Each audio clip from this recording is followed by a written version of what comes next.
What's going on, guys? You know who I am, Saurabh. We're back with another video, finally another tennis video, and I have my guy, Neil Rout. You know him from my most viewed video on my channel. Today, we're starting a podcast called Hooked to tell you the stories that you don't always get to hear the final side of. So when a guy gets hooked on the court, you don't always get to hear what really happened or the drama that happens in the locker room. That's what we're here to deliver, that content. Neil, anything you would like to say to the viewers? No, let's just get started.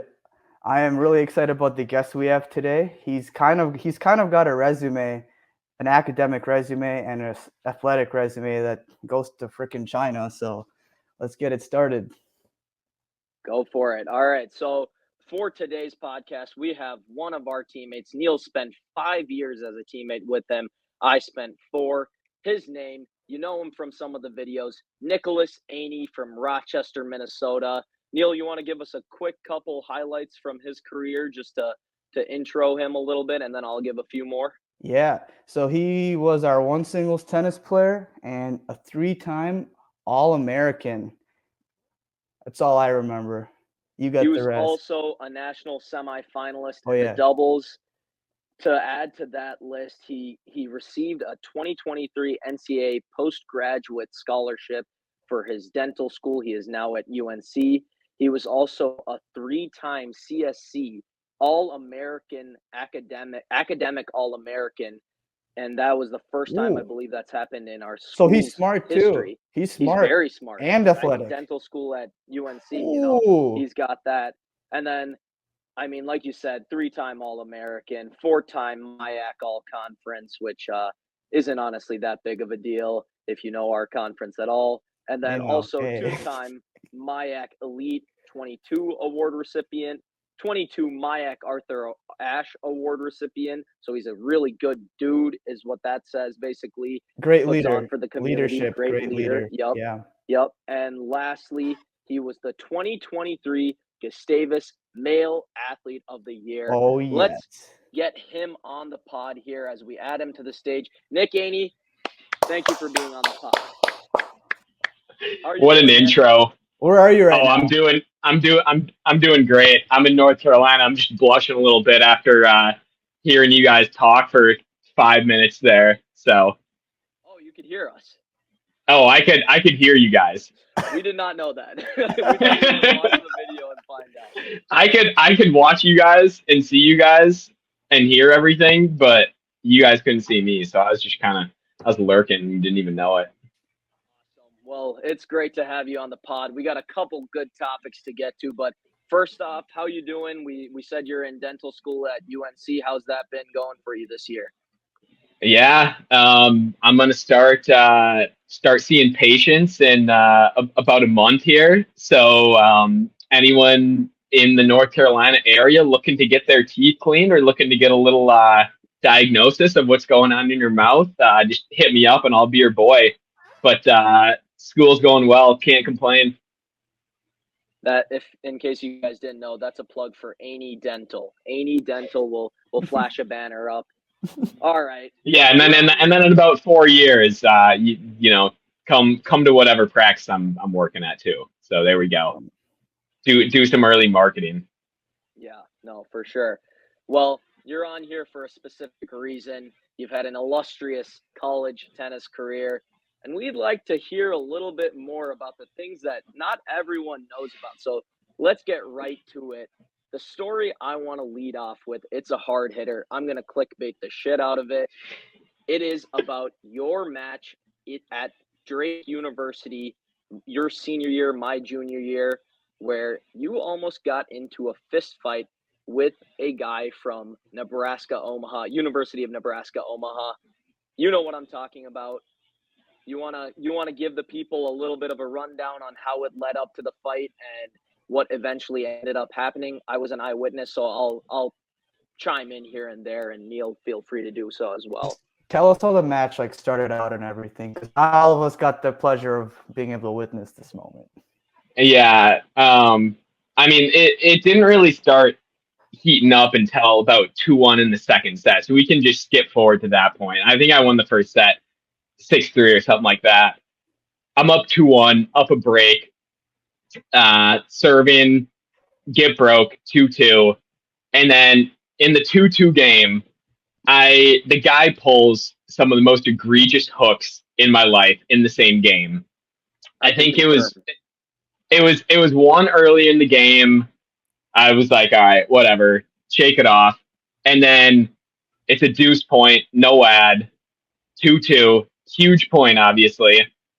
And I hit a forehand winner clean on the line, and the guy calls it probably inside the line, honestly. And the guy calls it out, and of course, no refs around, no nothing. I'm livid. There's just steam coming out of my ears.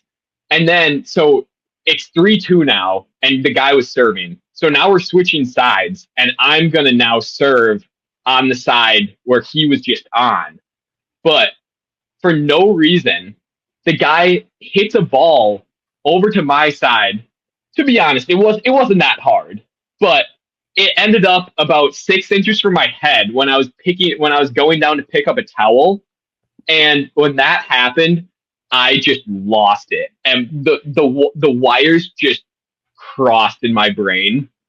And I storm over to the other side of the court, and I throw my racket and I throw my towel into the side fence, and I hear Joe on the side, "No, Nick, don't do it.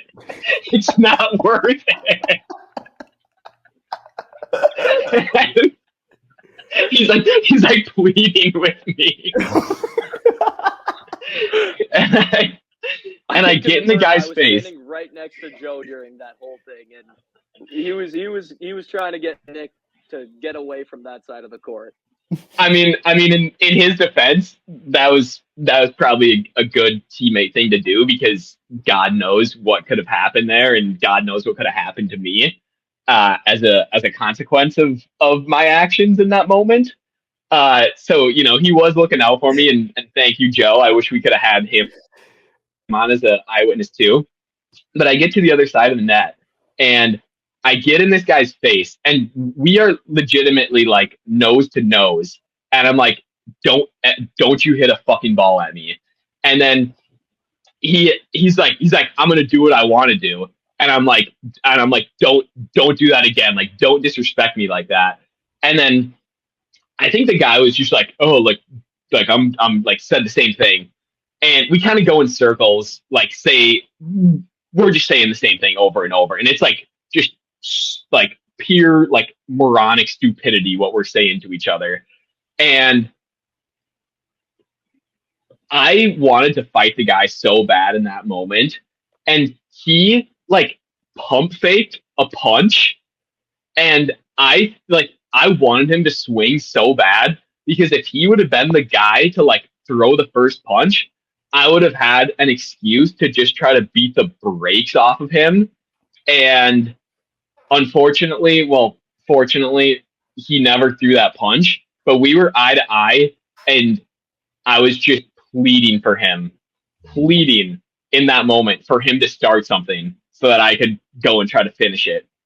And then, of course, right as we were like jaw to jaw, my coach, someone got my coach after the hook, I think, and he comes out where there's like an inside part and an outside part, and I was outside. He comes out the door and like sees this going on, and just like starts screaming from like 3 courts down, like, "Get out of there! Like, what are you doing?" So he like comes out on court, drags me to the other side. I'm like furious. He's like, if you pull anything the rest of the match, like, you're done. And I'm like, all right, whatever. Like, I didn't even like care if I was done at that moment. I was just so pissed. Eventually calm down a little bit, lose the set, of course. Absolute mental midget in that moment. But then end up beating the guy in just a sloppy super breaker. We were both just tight as a drum, and I think the guy literally missed a sitter on match point for me to win. It was 9-8. I was at the net. The guy had a sitter, and he just put it in the tape. And then he was crying for like 15 minutes in a field afterwards. So that felt pretty good. That I saw and can attest to. was sick. Just to add a little more context for the people, I was vlogging this tourney, and it might have been the worst moment of my vlogging career that I didn't pull my camera out. I was a little worried that if I did, our coach would see us and I would get yelled at. Also, would you have told Nick not to calm down and be like, Nick, go, get him. I was there when Joe was saying, Nick, don't, and I literally whispered in Joe's ear, but low key do. So I was not being a good teammate there, I will say. Wait, can we describe Nick's stature for the viewers? Because I don't think. Yeah, go for it. You got it. He's 6'3", 6'4", 6'5". We'll go with 6'4". 6'6", yes, 6'5", 6'5", totally. I think it's 6'3", 6'4", 210. Yeah. Think of a little taller Cooper Cup type guy. This is like NFL combine numbers here, where they exaggerate everything. We're gonna. But yeah, the guy was you shirtless at UNC with the belt over your shoulder. Yeah. Oh God. And the other guy was. I will say the guy was probably about 5'8", so I think I had about 6+ inches on him, and that's why I wanted to. That's why I wanted to swing so bad. Would you have swung back or just tackled him? What do you say? Would you have swung back or just tackled him? No, I would have gone for the. I would have used the fist. I would have gone ground and pound. Do you by chance remember his name? I've got their roster pulled up, and I'm trying to figure out if it was maybe Alvaro Quintana. Where was he from? What do you say? Spain. Was he from Spain? I think he was Eastern European / South American. He looked Italian to me. What is it? Victor Sklenka? Kenkla? Does it have height and weight? 5'9", 154. Ooh, that could certainly be him. From Prague, Czech Republic. That checks that out. That could be the guy. All right, we know our next guest. If by chance you are listening to this pod, we would love to hear your side of this fight. But back to Nick. One other thing that you may not even realize, your dad was pretty close by, and this is what I hear. Or sorry, let's try not to use our coach's name, but he's telling our coach, he's like, Coach, it's not worth it. Just tell him to be done. Call the match, Coach. His career is not worth this match. And I was just like, all right. They can still play the next match after all of this. And again, to a little more context, I think he was questioning one of your calls because he thought you were getting him back for his hook. And that's when he launched the ball at you. At least that's how I remembered it a little bit. Well, it was when we were switching sides, and it was after a break point or after a deuce point where he just had a crazy hook. Yeah. But maybe, he could have been questioning my calls earlier. I can't remember, honestly. Things got a little fuzzy at times in that match. And I'll say that was one of the most exciting things I've seen on a tennis court. Neil, you're pretty fucking big compared to all the other tennis players out there, or at least that guy especially. When you threw the racket, throw the towel, all so fluid and so aggressive. I was geared up for a brawl. I was ready. I was ready to pretend to go out there and be like, separate, but didn't quite. Yeah. I'm sure you would have been really trying your hardest to separate things. Should we talk at all about the team meeting that night too? I was going to bring that up. So let's start off with, so basically what he's alluding to is that our coach decided to have a meeting about that whole incident, and it probably didn't go how you guys are thinking. Most of you would think that the normal reaction from a coach would be to say, we don't act like that, or we shouldn't be showing ourselves like that when we're when we're trying to put on for our program. But our coach decides to take a different route, and he says that you handled yourself beautifully. What do you think about that now, going back a few years, having some time to look back on it? So I will say he he didn't see the racket throw. He didn't see the towel throw. He didn't see me storm to the other side of the court. He just saw you on the other side of the court. He didn't see me on the other side of the court. He saw me at the end of the altercation when things were simmering down. And then he did have to babysit me for the rest of the match. But I will say, after that, I was a good boy. So True. I handled anything else that the guy threw at me. Maybe some more questionable calls. Who knows? And ended up pulling it out. So in that respect, I would say, maybe I did handle myself beautifully after that point. But if I could go back and do it all over again, I probably didn't put on my my best performance that day as far as the old 3 crowns go. We can say that. That's fair. That's fair. And at the end of the day, but it was you got the win. Really, all that matters in tennis and our program, wins. Yeah. But it was the boys did think that was pretty funny when, after almost getting in the first ever fight in college tennis history, I was told that I handled myself beautifully. So that was awesome. Wait, there's never been a fight in college tennis? I don't know. I was just. No, I'm actually curious. No one fact checked me there. If there has been, please come on the podcast and let us know your side of the events. Free clout. Quick plug. All right. Well, that's a pretty great story. I guess we can continue on from that a little bit. Obviously, that was your junior year, and I think it was a little bit of an upset. Senior. Okay, yeah. Second to last year. Second to last year. Yeah. I got confused. He came back for a 5th, for those that don't know.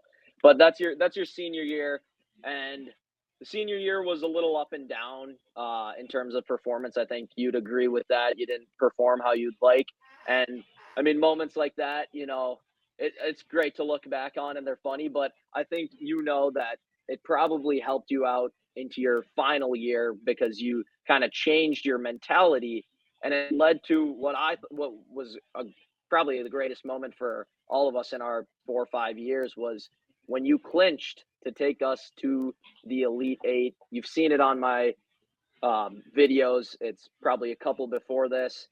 What was that like? And maybe give us a rundown of how 5th year senior year went and how it got to that position and what it all felt like. Do you want me to start with like the whole year? Or do you want me to start with the Elite 8 or the Chicago match? You can give a quick rundown of how the year was going. Whatever you feel like. And then get to the Chicago match. Well, I came back for the old 5th year. Wasn't smart enough to graduate in 4, so I had to take an extra class my super senior year. So that was pretty sweet. I was taking 1 class and just playing college tennis, and that's probably like 3 of the best months of my life. So I was loving life there. And yeah, you're absolutely correct that I had a much better like year tennis wise, like that year compared to like my real senior year. And I think like a big reason for that was I just like didn't care as much about college tennis at that point. I think before that I like cared like way too much and was just like would get like so like tight and put like so much pressure on myself like before matches and stuff. And then my super senior year, I think I just like didn't care quite, like I still like cared a lot, but I just didn't care like to the level where it was like hindering me. And I think that just kind of like allowed me to kind of loosen up and just go out there and have more fun and play better tennis. Do you think part of that was because it was you knew the end was in sight? That helped out a little? Did it feel just like a bonus season? that like I feel like it was more like that. Like I knew what I knew I was like going to dental school. I took the previous semester off, so it felt like I was just kind of like showing up and like just kind of there to like literally just have fun and play some tennis. And I don't know, there's kind of a weight off my shoulders. Sure, sure. All right, now let's get to that beloved Chicago match. I'd like to take some credit for this. For those that don't know, Nick played one doubles with Dan Fouché. They win quickly at one doubles to take a 1-0 lead against Chicago, who was the favorite. They'd beaten us twice that year, and we hadn't been to the Elite Eight as a program, I think, in 6 or 7 years, and never in any of our times, I I believe. think 2017 was the last time. Okay.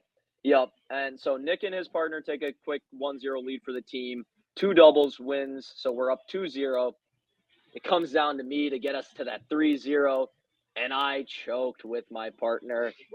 And it might have ended up leading to one of the better moments that we've seen in our time at Gustavus, where at a 4-4 position, Nick came back from down, was it 1-4 or 4-0? Three, After three, three, 3-0. zero. 3-0. After losing 9 straight games in a row. So he won the first set, loses the second set 6-0, down 3-0. The crowd lines up, and this was our biggest crowd by far, at least that I'd played in front of. I think it's probably Yeah, we were hosting regionals. It was at home. Yep. So after losing 9 straight games, how about you take it away from here, Nick, and let us know what you were thinking in that moment and the eventual feeling of clinching an Elite Eight berth. Yeah. So I was gonna do the little build up where I lost 9 straight games, but you took care of that. I think the match got to 4-4 when it was 3-1 and the other guy was serving. So I had just finally snapped like a 9-game losing streak to get to like 1-3 in the third set when like the match became 4-4. And until I had literally asked my coach, like before, like at that changeover, at the 3-0 changeover, like because before that, I had no idea what was going on with the other matches. So I asked him, I was like, what's the score? And he's like, we're up 4-3. And I was like, what's going on in the other match? And he's like, we're down a set and it's like tight in the second. So, because at that point, I like felt like I couldn't do a thing out there. And I was like, I'm probably going to lose this match. Like, and I'm just going to like pray to God that we're somehow going to like pull this out. So unfortunately we lose at the other position. So now the match is tied 4-4. And when I like saw the crowd filing over all to my court, it was like probably, I don't know, it felt like 5 minutes. It's probably like a minute or two where I was like legitimately like hyperventilating because I was like, oh my God, like this is like could be like an incredible situation, but if I lose this match, like I will never like forgive myself. And I was like, and now like all the pressure's on me. Like there's no one I can like rely on to like save me. You know, no one's gonna go clinch on another court or anything. And I was like, and I just lost 9 straight games. Like it's not looking good. So I was like absolutely panicking. I somehow win the game at 1-3, like while I was like hyperventilating, and I don't remember like a single point from that game. So the guy, like, it must have just been horrible tennis. Like the guy must have been thinking the exact same thing as me, and it just got to him a little more. But getting that break back and like getting to 2-3 serving, so like on serve, like once I got to that point, I was like, okay, I'm back in this match. And like, it doesn't even matter like who the better tennis player is now. Like the guy just spanked me for 9 games, but now it's like just about who's going to like handle the pressure better and like who can manage that. And I think from that point, we were just kind of holding. It wasn't great tennis, but I was just like, after every single point, I was just like doing my best to just block everything out, like not think about the moment and just line up and like play the next point. Because yeah, like you said, it's like by far the biggest crowd and everything that I'd ever played against, and like, you know, by far the biggest stakes. I don't even think in my whole career, which is kind of surprising, I had never been the last person playing in a 4-4 match. So that was like the very first time that I was like in that situation.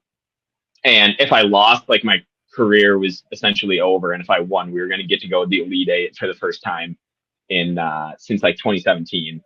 And I end up breaking him at 5-5 to get up 6-5. And then at that point, I was like, oh boy, like I could actually do this. And the thoughts started creeping in a little bit. And then I remember I was up 40, was that 40-15 or 40-30 in that service game? I think 40-15, you dumped a volley and then, or like he had a good return at your Yeah. double fault. Yeah. Because I doubled and missed a volley on 2 match points, right? Yeah. So I get up 40-15 in the game and then just like play 2 horrible points. And now it's deuce, no ad. It's either a tiebreaker or I win the match. And I just like throw in a kick serve and volley, come into the net, and the guy like floats a return, volley to the open court for the win. And then that was just like, I don't know. I just didn't even know what to do in that moment. It was a pretty surreal feeling. The boys all came rushing over. Josh Christensen went knee to knee with me. So about a minute later, all I could think about was how bad my damn knee was hurting. But then once we got like back into our little room and started celebrating and stuff, the knee was feeling a little better, and the vibes were at an all-time high. So I mean, that was easily the peak of my tennis career, and honestly one of the best days of my life, to be honest. So thanks for that performance in the doubles, Rob. Let's go. I have a question about your celebration in like a lot of the D1 clinches you see on Instagram. The dude always just falls on the court and his whole team just does like a monkey pile on him. I was thinking, we have like a huge team of like 30 people. Did you ever think like, what if we had a 30-person monkey pile on you? I wish I was like thinking that far in advance, because that is a great point. I think I was just like so stunned. I just like put the arms up, and when the boys were charging me, like at that point, I wasn't just gonna like drop to the ground. Like I think it's gotta be like right afterwards. You just like drop to the ground in celebration, and I didn't do that. So then once you kind of let it slip by, you can't really like go back and dive down. But in retrospect, that was a good idea, so that I didn't get suffocated at the bottom of the monkey pile. To be fair, I think it led to a pretty cool part of your celebration where shirt comes off, completely lassoing it, and in the background, the other kid's just demolishing his racket. Yeah. After I got mobbed, I did have to take the shirt off and twirl it around in celebration. You still have that racket in your room, right? Yeah, I do. I could go get it if you want me to. Yeah, why not? Yeah, let's do it. All right. Let's show the viewers what they want. I'll be back in a second. And now, for those that are watching, we're going to flip the script on him and talk a little bit about his more successful sister. We've given him a time to, feel good and relive some of the great moments. But now we want to hear a little bit about his other family members who've done some big things as well. So when he comes back, we'll hit him with that. Whoa! And there's the racket. Here's the racket. So yeah, the guy, unfortunately, well, I shouldn't say unfortunately, he wasn't too happy about winning 9 straight games and then losing the match and ending the season, and took it out on this racket right here. And then I went and claimed it as a trophy. and here it is. Still got it. Let's go. Well, I don't know if you heard us in your AirPods or Oh, I Beats, did. but He's we're everywhere. gonna flip the script a little on you here. We've given you a chance to relive the good moments, but one thing that the viewers may not know, there is a very successful other tennis player in your family named Jessie Aney, and the reason I bring her up, she's 134 in the WTA for doubles currently. She's 415 in the singles, but cool thing is that you got to travel with her during the fall before your 5th year. Tell us a little bit about that, what it's like traveling pro life, and how it was to go to these tournaments, be with your sister, and I believe even get to watch her, maybe not at this point, but you got to watch her at Cincinnati when they got a wild card in. Tell us a little bit about that and that experience. Yeah. So, yeah, I mean, my like 5th year where I played college tennis and traveled with my sister was like, just like, can't really dream up a better year than that. I was basically just like her like hitting partner, and traveled around with her and went to all the tournaments she was playing at, and um, would just hit with her and watch all her matches, and just got to go to some really cool places and get some cool experiences. I was also her hitting partner. She got a wild card into the Cincinnati Open, and I was also a hitting partner for her there. And that was that was probably the coolest like part of the whole experience. I got some great interactions with some pro tennis players that I can maybe talk about if you want me to. Do Go tell. for Um, it. but overall, just a pretty awesome way to spend a few months. Absolutely. Yeah, give us a couple of quick interactions that you had with some of those top tennis players. So I think the best one was there was a dinner on like the Friday before the tournament, and it was a dinner for like the sponsors of the tournament and like the players. So it was basically people who had donated like a ton of money, and then like all these like incredible tennis players. And since I was had like players pass with like my like hitting partner badge or whatever, I could go to this dinner. And there was a lot of like top players there, and Matteo Berrettini was one of them. And it was this incredible food spread, like all you can eat with like all this amazing like seafood and steak and pasta and like any kind of dessert you could imagine. Like probably the best buffet I've ever seen in my life. And I get up there at the same time as Berrettini, and I'm just checking things out. I'm doing a little scouting before I decide what I end up going with. And he goes, what are you gonna get? And I was like, I have no idea. And I'm like, in my head, I'm like, oh my god, like Berrettini just like started a conversation with me. And then he's like, oh, you like got to get the steak, like it's like incredible, like highly recommend or something like that. And I'm like, okay, like yeah, if you tell me, like I will go up and eat the whole steak right now. um and then he's like I already had some steak. I'm just going for the French fries right now. And then he's like, in America they have like the best French fries. And I was like, okay, like that's kind of funny. So I get the steak. It's incredible.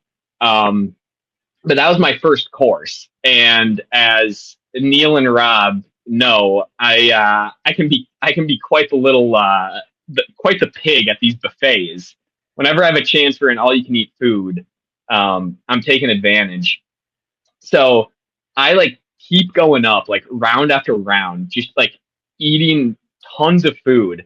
And like Berrettini keeps seeing me get this food, and eventually I've got like 3 full plates that have just been like scarfed down, and then like another plate that's like filled. And he sees this and he calls his coach over, and they're like speaking in Italian and pointing at me and laughing. And I'm just like, Berrettini is just making fun of how big of a fat slob I'm being right now. and, And I was like, hey, you told me the steak was good. I'm gonna take advantage of this food. And I have no regrets. And then to top this off, I was so stuffed, like I could barely walk, and I'm walking out, like I'm about to like leave and like go back to the hotel with my sister or whatever, and Stefan Kozlov walks in, and he had just like driven from some other like tournament. He had gotten a wild card into the qualifying, and he walks in and he's playing the next day, and he's like, this is like 9 p.m. at night, and he's like, I need a hit right now. Like I just got in after driving like 10 hours. Like, can someone hit with me? And he was like, can you like hit? And I was like, yeah, but compared to you, like, you're, I'm horrible. And he's like, dude, I don't care. Like, I just need to go out there and hit. So I like go out there and have like an hour long like practice with Kozlov after eating probably 5 pounds of food and like 2 or 3 IPAs, and I actually held my own. So, so I was proud of myself for that. He doesn't hit a big ball, so it wasn't super difficult, but I was pretty nervous. Hear that, Rob? Nick can play on the pro tour. Balls Nick's going pro after this podcast. Well, once again, Neil's twisting words like no other. I've heard both. You tell me both those stories, but I didn't know it was like back to back. Like, yeah. I'm like, oh, you hit with Kozlov and you ate a bunch of food in front of Berrettini. I didn't know it was like back to back. And then the next day, I don't know why, but he like asked me to like warm him up for his match. So I'm like, okay, like I'll do it. And then the Cincinnati people were like screwing up the practice courts, and it was like really confusing, like what court we were supposed to be on. But people who actually have a match like have priority to get a practice court over people who like don't play that day.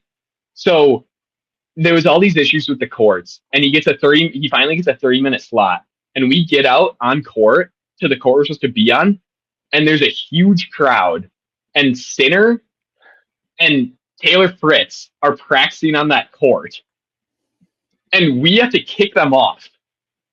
And I'm just in the corner trying to like be as like inconspicuous as possible, and Kozlov's like legit like arguing with Fritz. He's like, no, dude, like I know that like it says you're supposed to have this court, but trust me, they like just updated the schedule, and like I have to be here. And Fritz and Sinner are like pissed that they have to go move courts.